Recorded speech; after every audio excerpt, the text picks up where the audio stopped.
Hello, my name is Kendall and welcome to Kendall's Corner. Today we're going to be talking about the three elements of sound production. In a previous session I had spoken about contact point, and it is one of three important elements.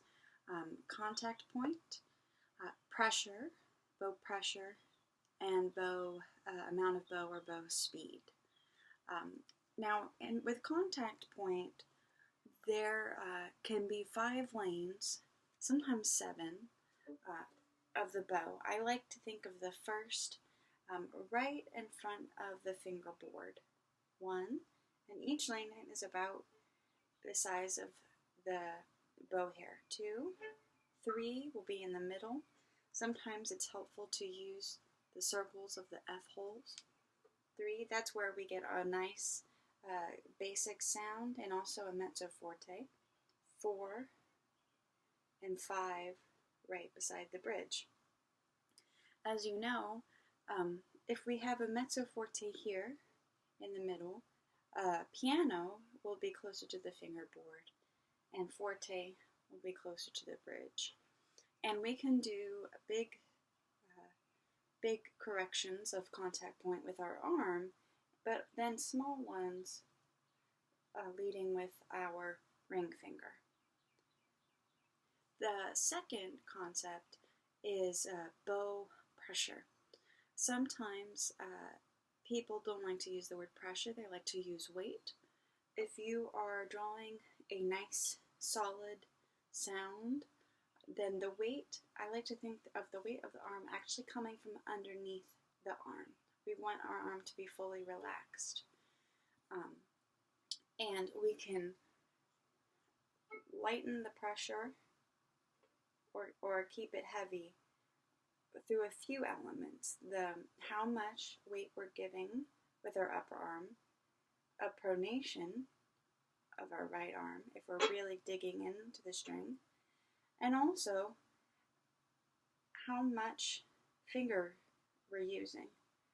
This down and up motion, which a lot of people describe as collé, helps with that as well. Finally, the amount of bow or bow speed.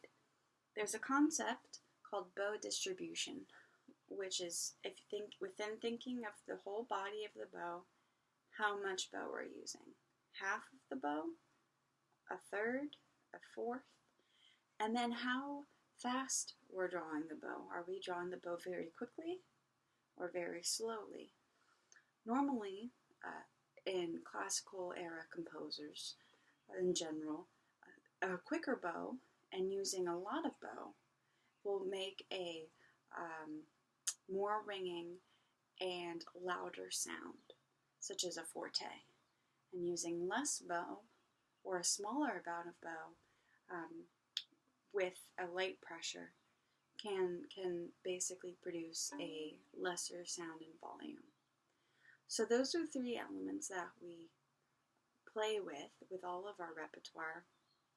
In general, I would say that the basic goals for any student violinist would be to be able to make a nice quality sound in the middle contact point, contact number 3, without pushing too hard on the instrument, so having a nice weight from the arm, not really dealing with the forearm or the hand and the finger motions yet, and being able to use the full amount of bow.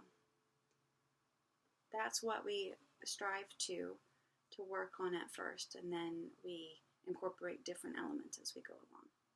So I hope that these concepts help you develop a nice quality sound production, and I look forward to talking with you more on next time at Kendall's Corner. Bye-bye.